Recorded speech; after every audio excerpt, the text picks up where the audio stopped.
अवस्था में चलते फिरते घर के कार्य करते हुए भी गुरु मंत्र जपा जा सकता है, लेकिन हमारा शरीर पवित्र हो, हमारे वस्त्र पवित्र हो और स्थान पवित्र हो तो हम गुरु मंत्र जप सकते हैं। उस गुरु मंत्र में पवित्रता की प्रधानता रहती है। और नाम जप में आप चाहे जैसे हो, जहाँ हो, हर समय जप कर सकते हो, लेकिन गुरु मंत्र पवित्र अवस्था में, वो आप बैठकर काम करते हुए अगर आपको लग रहा है आपके शरीर के वस्त्र पवित्र है, आप पवित्र है और जिस स्थान पर है वो पवित्र है, तो आप निरंतर गुरु मंत्र जप सकते हो।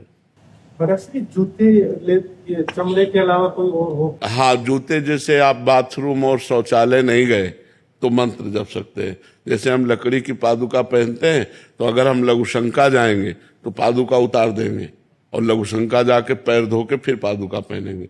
पादुका पहनकर अगर लघुशंका गए तो उस पर गुरु मंत्र नहीं जप सकते। तो ऐसे ही जैसे प्लास्टिक के जूते हैं या अन्य हैं, वो केवल चमड़े के नहीं होने चाहिए, और आपने उनमें लघुशंका या शौच आदि नहीं हुए तो आप वो पहन करके जप सकते हैं। गुरुदेव, पर जब बाथरूम से सब बाहर आते हैं, घर में घूमते हैं, तो फिर क्या करें? नहीं, चूंकि पवित्र होके आए हैं ना, बाथरूम से निकलेंगे तो पवित्र हो गए। क्या है गुरुदेव, बाकी के लोग घर में नहीं, अपने को, हमें बाकी से मतलब नहीं है, हमको अपनी पवित्रता से मतलब है। अब जैसे इतने लोगों में कौन कैसे पवित्रता का निर्वाह करता है, हमसे मतलब नहीं है, हमको अपनी पवित्रता से मतलब है। अगर हम पवित्र हैं, सब हमें छू रहे हैं तो कोई हमें परेशानी नहीं है। हम अपने को देखना है, सब में भगवान को देखना है। सब में अगर हम देखेंगे कि ये पवित्र है कि नहीं पवित्र है तो वो दोष आ जाएगा। सब में भगवान है, हमको पवित्र भाव से रहना है, दूसरा अपवित्र ये नहीं देखना है। सब में भगवान है, हमें ये देखना है। और देखो, पवित्रता के विषय में हम तुम्हें सही बात बताएं, केवल मन को समझाने के लिए है। यही मूत्राशय और मलाशय यही तो है ना, ऊपर से चमड़ी ढकी हुई है, बस यही सब भरा हुआ है। तो हमें लगता है कि ज्यादा भगवान की तरफ ध्यान दे, क्योंकि ये शरीर कभी पवित्र हो ही नहीं सकता।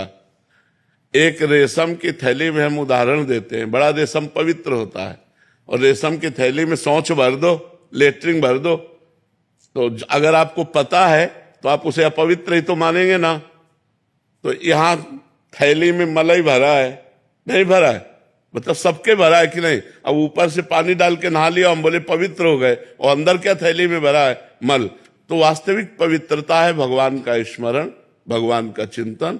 इसके ये साधारण पवित्रता इसलिए हम करते हैं कि हमारा मन भगवान में लग जाए, और जब मन लग गया तो इससे मतलब नहीं रहता है। तो सब में भगवत भावना करें, मन को भगवान में लगावे, उचित पवित्रता का निर्वाह करें। Like and subscribe.